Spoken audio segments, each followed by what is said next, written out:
Hello and welcome to Everything in the TARDIS console and a new backdrop! It's a Doctor Who poster that you only see like the lower half of.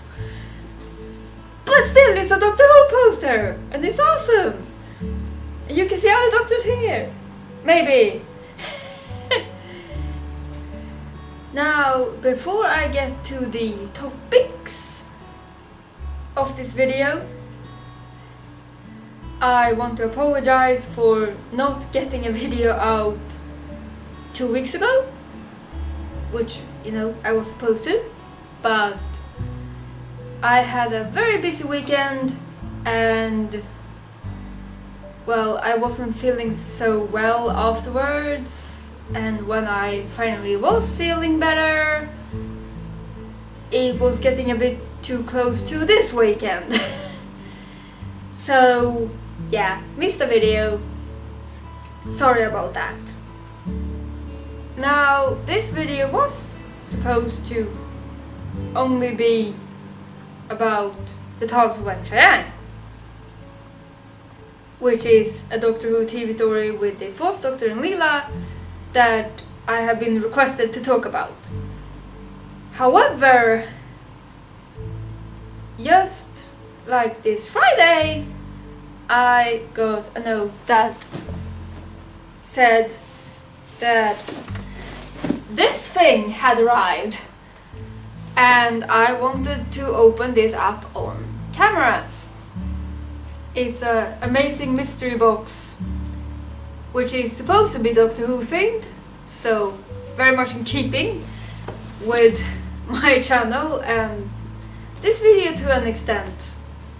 So yeah, I wanted to do an unboxing of this while it was still reasonably new.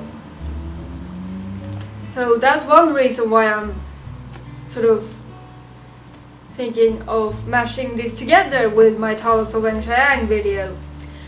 Another reason, which I apologize for to the person requesting this, which is Time Lord 007, hope I'm saying that right, is that, to be honest, I don't feel I have that many interesting things to say about the Talons of Weng-Chiang. So this is filler content to make up for that. I'm sorry, I'm 007. But I do have some things I want to say about Talons of Weng-Chiang, so I am gonna give you those thoughts. But I'm also gonna open this up in between. And I just realized I don't have any scissors here. I'm gonna go get those.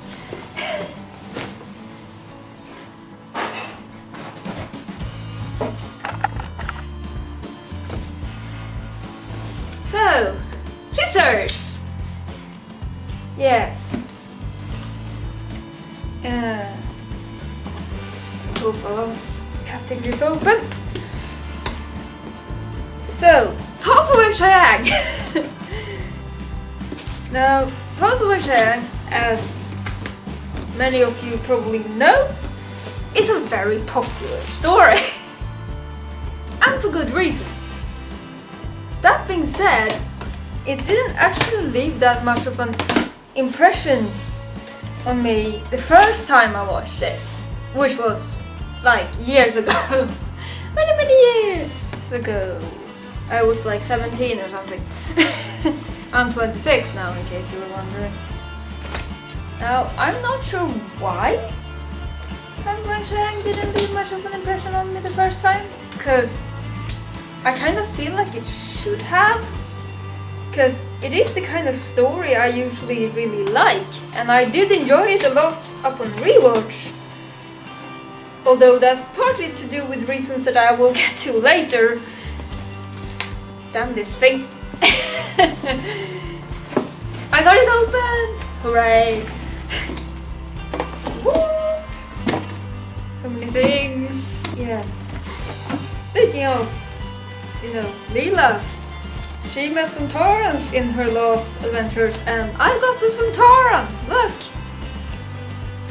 figure. That's a new one though, and not the kinds that Leela fought in her last story, but still. Cool and darn. Anyway, where was I? Oh yeah, story. That said, it's a nice classic mystery with a bit of a sci-fi twist, which is something I usually like, and I did really enjoy the story upon this rewatch. And like, the only mini complaint is that it occasionally felt like it was a little too drawn out, but not by much, and for most part it did keep my interest, so that was very good. And also the setting of this is of course Victorian London, which is something that the BBC does really well. It was like very well realized. Yeah, I'm gonna say pick up another thing from this. Let's see, what on earth is this thing? Is it a t-shirt? Anyway, yeah, this is a shirt, doctor shirt with a bow tie. Yay, I got the t-shirt.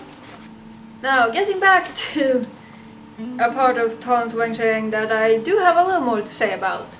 Let's talk characters! Because I'm a character-focused person. So yeah, let's talk villains first. So, of the villains, the first ones we are kind of introduced to is Mr. Chang and his doll, which isn't actually a doll, spoilers, Mr. Sin. Now, I actually really liked Mr. Chang as a sort of villain that turned out to not be like the head of the villains as a lackey, and like he seems a bit like stereotypical, you know, hypnotist villain to begin with, but towards the end you get to see a little bit of another side to him, and that I really liked. As for Mr. Sin, he is freaking creepy. Like, I don't actually technically find him that scary, but he is, as I said, more creepy. And I could see why he would give some people nightmares, even if he doesn't quite have that effect on me. But yeah, I can see if you're like scared of dolls, this is not gonna help. And then of course we have Weng-Chiang, aka Magnus Grail, who I didn't actually find that interesting. And I think I might actually have liked this better if Mr. Chang was the main, like, villain leader. But alas, he's not. And I mean, it makes sense in the context of the story that he's not, and that there is this Magnus Grail character. Now, before I move on to other characters that are not villains, I just have to mention the rat. Oh, the big giant rat, which is so adorable. Really, I can't take it seriously, it's just so cute. You're adorbs! Adorable little monster. Well, not so little. Adorable big monster. Cute rat. Anyway, before I move on, let's check another thing here. I have another figurine. I think that's the 12th Doctor, which, you know, I'm happy about, because he's my favorite New Who Doctor and my third favorite Doctor overall, beaten by the 5th and the 1st. So yeah, that's really nice. And it also comes with this Doctor Who logo thing, which I'm not entirely sure what it's for. But yeah, that's nice. 5th Doctor figurine. Can join my 1st and 5th Doctor figurines on my DVD shelf. That's nice. Speaking of the Doctor, the Doctor and Leela were both on very, very good form. They were just really well played in this. The 4th Doctor was his usual comedic joke-cracking self, but that still had, the ability to be serious when need be. So, that was fun.